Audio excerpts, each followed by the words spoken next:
오늘도 말씀과 기도로 이 자리에 오신 분들을 환영합니다. 오늘 본문 말씀은 욥기 42장 7절로부터 17절 말씀입니다. 하나님의 최종 판결, 아름다운 회복. 지금부터 본문을 읽겠습니다. 여호와께서 욥에게 이 말씀을 하신 후에 여호와께서 대만 사람 엘리바스에게 이르시되 내가 너와 내 두 친구에게 노하나니 이는 너희가 나를 가리켜 말한 것이 내 종 욥의 말같이 옳지 못함이니라. 그런즉 너희는 수소 7과 순양 7을 가지고 내 종 욥에게 가서 너희를 위하여 번제를 드리라.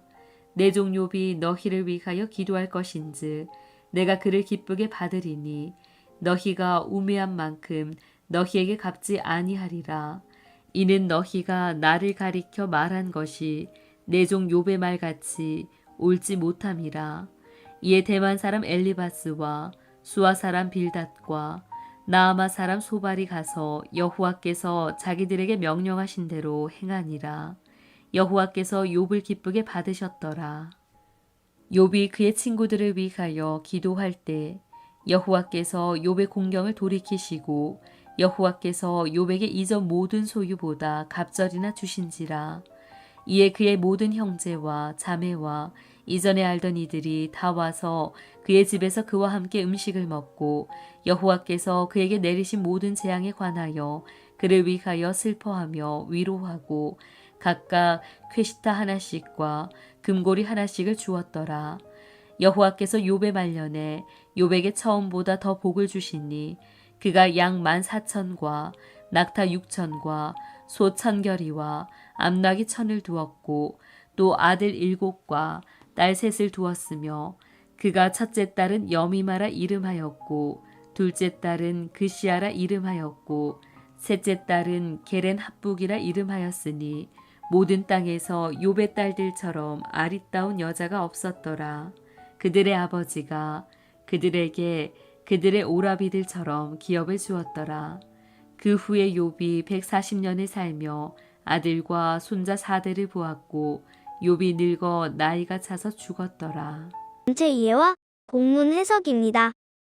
욥기 마지막 장 마지막 단원이 오늘 본문입니다. 오늘 본문을 크게 두 부분으로 나눌 수 있습니다. 첫 번째 부분은 하나님께서 욥과 친구들 사이에서 분명한 판결을 내리시는 모습이지요. 그리고 이 판결에서는 하나님께서 욥을 높이셨다 하는 점을 발견할 수 있습니다. 또 다른 한 부분은 욥이 상실했던 것들을 하나님께서 회복시켜 주십니다. 하나님께서 회복시켜 주시는 것 가운데에는 욥에 대한 신뢰, 지휘가 포함되어 있음을 본문을 통해 확인할 수 있지요. 본문 안으로 들어가 보겠습니다. 첫 번째 문단은 7절로부터 9절입니다. 하나님의 너무도 분명한 판결. 하나님께서 욥과의 말씀 이후에 오늘 본문이 시작되는데요. 오늘 본문에서는 엘리바스와 두 친구들에게 진노하시는 장면이 등장을 합니다. 하나님께서 욥의 친구들이 어리석은 말로 하나님의 경륜을 헛되이 말했다라고 말씀하시지요. 이로써 욥의 주장이 옳게 되는 것이고 욥의 친구들의 말이 옳은 것 같았으나 사실은 잘못된 것임을 알 수가 있습니다. 여기서 중요한 사실은 하나님에 대한 진술에 하나님께서 말씀하셨다 하는 점이지요. 그러니 하나님에 대해 잘 알고 있었던 것은 욥이었고 하나님에 대해서 자기 나름대로의 상상으로 얘기했던 것은 욥의 친구들이었음을 확인할 수 있는 것입니다. 이렇게 욥의 지위를 회복하게 하신 하나님께서 욥을 제사장의 자리로 이끄시는 모습도 등장을 하지요. 하나님께서 욥의 친구들에게 욥이 중보 기도의 자리로 회복될 때 이 세 친구들의 죄도 속함을 받게 된다 그렇게 말씀하시는데 이 속한 기도 후에 하나님 앞에 드리는 제물은 나라 전체가 부패하여 하나님 앞에 속죄를 드릴 때 그때의 제물과 같은 수준을 말씀하십니다. 그러니 이 세 친구들이 범한 죄에 대해 큰 속죄를 이룰 수 있도록 욥을 중보자의 자리, 제사장의 자리로 이끄신 것이 첫 번째 문단에 기록된 내용인 것이지요. 하나님의 너무도 분명한 판결이 있는 첫 번째 문단입니다. 둘째 문단은 10절로부터 17절 말씀입니다. 잃었던 것들이 돌아오다. 욥이 친구들을 위해 기도할 때 하나님께서 돌아보셨고 또 욥이 잃어버렸던 소유를 갑절로 회복해 하시는 사건이 본문에 기록되었습니다. 11절 말씀에서는 욥의 명예가 회복됩니다. 관계가 회복되는데요. 형제, 자매, 지인들이 그동안은 욥을 돌아보지 않다가 이 장면 이후로 찾아오는 것이 기록되어 있고 욥이 당한 고난을 슬퍼하고 위로하는 모습이 기록되어 있습니다. 이들의 모습이 진정인 것이 캐시타로 표시되는데요. 은혜의 무게를 설명하는 단위인데 어느 정도 무게인지는 알 수 없으나 캐시타를 주어서 미안함을 표시했다라고 하는 것은 그들의 사과가 진심이다 하는 표시가 되는 것이지요. 사람을 제외하고 하나님은 욥에 대한 모든 소유를 2배로 회복시켜 주십니다. 자녀는 그 원래의 숫자대로 회복해 하신 것이고요. 욥의 수명을 140세가 되게 했다라고 하는 기록이 등장하는데 사람의 평균 수명을 70세로 보자면 이 140세의 수명 역시 2배로 살게 하셨다 하는 표시가 되는 것이죠. 그리고 욥은 기한이 다하여 죽게 되었다 하는 말씀으로써 욥기 전체가 끝을 맺습니다. 결국 욥은 고난으로 말미암아 잃어버렸던 것을 그 이상으로 다시 회복해 되었다 하는 말씀으로 욥기가 끝을 맺고 있지요. 잃어버렸던 것들이 돌아왔다. 둘째 문단 말씀입니다. 세 번째로 우리는 욥기의 결론이 무엇이었는가 하는 점을 살펴보고자 합니다. 욥기의 결론은 욥은 나의 종이다 하는 말씀이지요. 욥은 의인으로 살아왔다라고 하는 것을 우리는 욥기 시작 부분에서부터 확인할 수 있었습니다. 하지만 욥은 자기 자신이 의인으로 산 것이 자신의 결단이고 신앙의 희생이고 하나님 말씀에 따라서 자기 스스로를 단속했기 때문에 그와 같은 호칭이 합당하다라고 생각했다면 그래서 하나님께서 신앙대로 살고 있는 자기 자신에게 응분의 대가를 당연히 지불해야 된다라고 생각했다면 하나님 앞에 의로운 대가를 받는 것이 정의라고 생각했다면 하나님의 생각은 욥과 전혀 달랐습니다. 하나님께서는 욥의 의로움조차도 주인이신 하나님의 경륜 가운데 이끌어졌고 완성된 작품이었음을 말씀하는 것이지요.